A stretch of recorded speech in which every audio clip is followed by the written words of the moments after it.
اس وقت پاکستان کے عوام کا سب سے بڑا مسئلہ جو ہے وہ بڑھتی ہوئی مہنگائی اور بجلی کے بل ہیں۔ کراچی سے ایک خاتون ہیں، انہوں نے اپنی دکھوں کی کہانی بہت مختصر سی ایک ویڈیو میں پیش کی ہے۔ میں چاہتا ہوں کہ وہ پوری پاکستانی قوم تک پہنچ جائے۔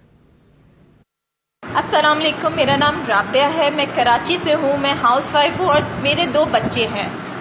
میرے بچے کو ایپیلیپسی کا ایشو ہے، جسے آپ آسان الفاظوں میں فٹس کہہ سکتے ہیں۔ میں کرائے کے گھر پہ رہتی ہوں جس کا کرایہ 20,000 روپے ہے۔ اس وقت جو میں گروسری لے کر آئی ہوں جس میں آٹا، چینی، گھی، دالیں نہیں ہے، یہ میرا بل ہے۔ یہ میں ابھی لگاؤں گی کہ آپ لوگ دیکھ لیں کہ اس ماں نے کوئی فضول خرچی نہیں کی ہے۔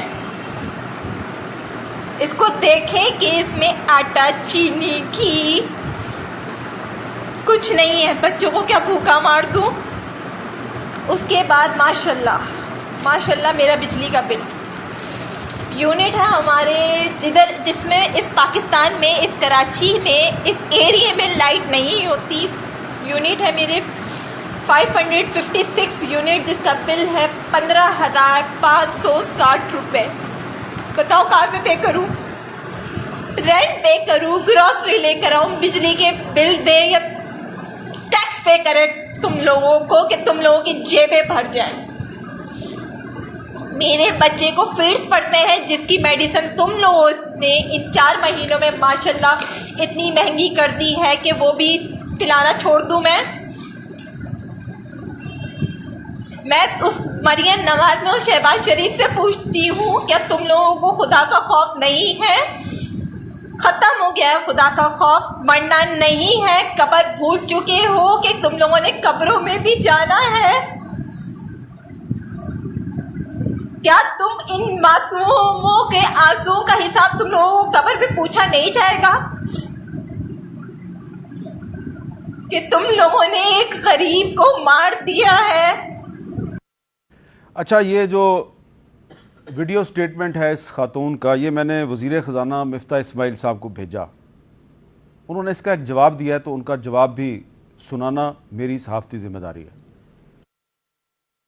عابد بھائی، یہ ہماری بہن جو ہے، اس کی تکلیف ظاہر ہے کہ ایک دل خراش تکلیف ہے، لیکن بات سچ یہ ہے کہ ان کا یہ جون کا بل ہے اور جون کے اندر حکومت نے کوئی بجلی کا ریٹ نہیں بڑھایا تھا جب سے آئے تھے۔ جولائی 27 سے یا جولائی 26 سے بجلی کا ریٹ بڑھا ہے، اس سے پہلے تو کوئی بجلی کا ریٹ نہیں بڑھایا۔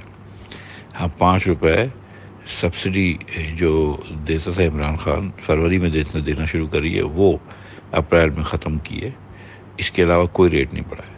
دوسرا، اس بہن نے کہا ہے کہ ایپیلیپسی کی دوائی بچے کی مہنگی ہو گئی، تو بھائی ہمارے آنے کے بعد تو کوئی بھی دوائی مہنگی 1 روپے سے بھی نہیں ہوئی ہے۔ شوکت طرین نے تو مارچ میں یا جنوری میں، میرے خیال سے جنوری میں، دوائیوں کے اوپر سیل ٹیکس ڈال دیا تھا۔ اب نے وہ ختم کر کے 1% کر دیا، اور اس کو بھی ختم کر کے 0 کر رہے ہیں۔ 17 سے 1 اور 1 سے اب 0 کر رہے ہیں۔ تو دوائی بھی یہ میری بہن کی جو ہے وہ مہنگی نہیں ہوئی ہے، لیکن باقی چیزیں بالکل مہنگی ہوئی ہیں۔ لیکن جس طرح ہمارے لیے تو یہی بہن کی باتیں دل خراش ہیں، لیکن سری لنکا میں جو لوگ رہتے ہیں ادھر، خواتین جو ہیں وہ 3 دن تک کچن کی گیس، کوکنگ گیس جس کو بولتے ہیں، LPG سلنڈر، اس کے لیے لائن میں کھڑی رہتی ہیں۔ 10 دن کی پیٹرول کی لائن ہے۔ 470 روپے کا پیٹرول تھا پیٹرول پمپ پہ، لیکن اگر آپ بلیک میں خریدنے جائیں تو 3,000 روپے کا تھا۔ وہاں پہ دوائیاں ختم ہو گئی ہیں کیونکہ دوائیوں کے لیے فارن ایکسچینج نہیں ہے، ہسپتال اس لیے بند کر دیے گئے ہیں۔ ہم اگر یہ ڈیفالٹ سچویشن نہ اوائڈ کرتے تو یہ حال ہو جاتا۔ تو اللہ تعالیٰ کی مہربانی سے ہم نے یہ ڈیفالٹ اوائڈ کیا ہے۔ ہم جس وقت پہ آئے ہمیں پتہ تھی کہ یہ ہوگا، لیکن یہ ملک ہمارا ہے، اس